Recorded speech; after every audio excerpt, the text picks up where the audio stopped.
புரட்சி கலைஞர் கேப்டன் தேசிய முற்போக்கு திராவிட கலைஞர் மாபெரும் இயக்கத்தை 2005 ஆரம்பித்து இன்றைக்கு புரட்சி கலைஞர் இல்லாத இந்த நிலையில் தென்னகத்து ஜான்சிராணி வீரமங்கை அன்னியார் அவர்கள் தமிழகத்துக்கு மிக பெருமை சேர்க்கின்ற ஒரு பெண் தலைவியாக இன்றைக்கு வலம் வந்து கொண்டிருக்கின்றார்கள்.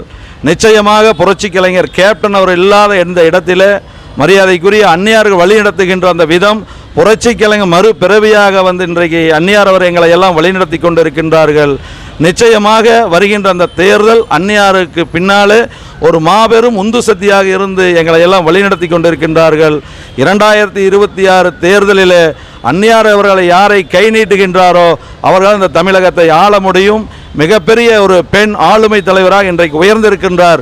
இதில் நாங்கள் சொல்லவில்லை, தமிழகத்தில் இருக்கக்கூடிய அனைத்து அரசியல் கட்சி தலைவர்களும் அன்னியாரைத்தான் பேசிக்கொண்டிருக்கின்றார்கள்.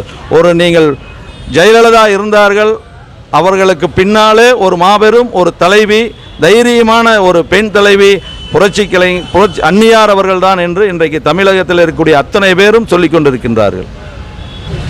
தமிழகத்தை பொறுத்த வரைக்கும் தமிழகத்தில் பல்வேறு இயக்கங்கள், பல்வேறு சூழ்நிலைகள், பல்வேறு நிலைகளிலே துவக்கப்பட்டிருந்தாலும் கூட தேசிய முற்போக்கு திராவிட கழகம் என்ற மாபெரும் ஒரு இயக்கம் 2005 மதுரையில் புரட்சி கலைஞர் கேப்டன் அவர்களால் துவக்கப்பட்டது.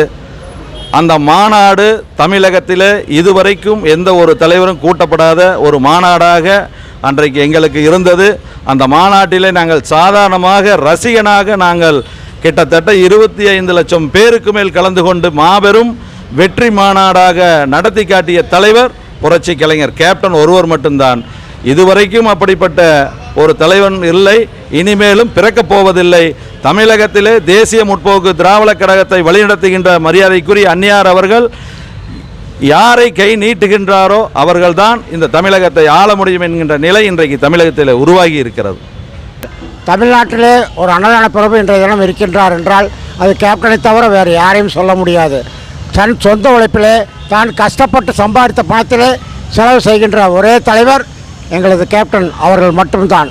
அதே போல் அவரது வழியிலே நம்முடைய கழகத்தினுடைய பொதுச் செயலாளர் அன்னியார் அவர்கள் இன்றைய தினம் மாபெரும் சக்தியாக கேப்டனின் நிழல் சக்தி அல்ல நிஜ சக்தி என்பதை நிரூபிக்கும் வண்ணம் இன்றைய தினம் அன்னியார் அவர்கள் தமிழ்நாடு முழுவதும் கேப்டன் அவர்களுக்காக தேசிய முற்போக்கு திராவிட கழகத்தை வளர்த்துவதற்காக இரவுகள் பாராமல் அரும்பாடுபட்டு கொண்டிருக்கின்றார்கள்.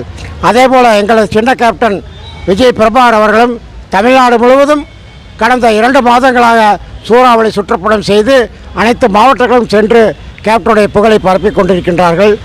கேப்டன் அவர்கள் எப்படி மக்களுக்காக வாழ்ந்து மக்களுக்காகவே தன் உயிரை நீத்தவர்.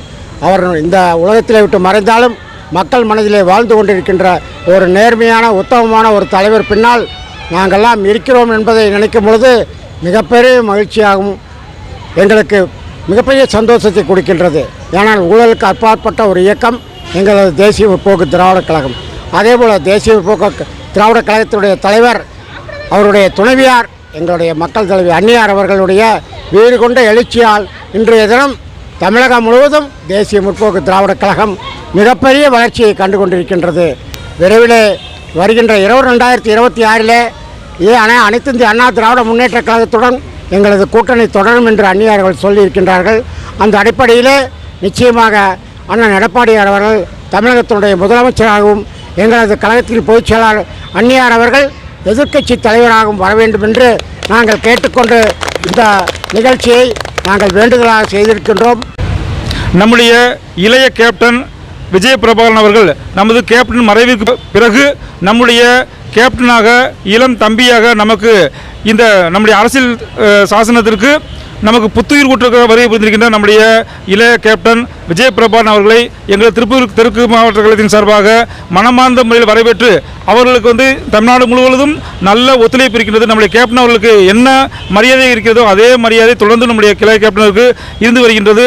கடந்த விருதுநகர் பாராளுமன்ற தொகுதியிலே நம்முடைய இளைய தளபதி சட்டப்படி தோல்வியுற்றிருந்தாலும் ஆனால் உண்மையிலே நிரந்தரமாக வெற்றி வேட்பாளர் அவர்தான். வருங்காலத்திலும் விருதுநகர் தொகுதியிலே கண்டிப்பாக பாராளுமன்ற உறுப்பினராக கண்டிப்பாக வெற்றி பெறுவார்.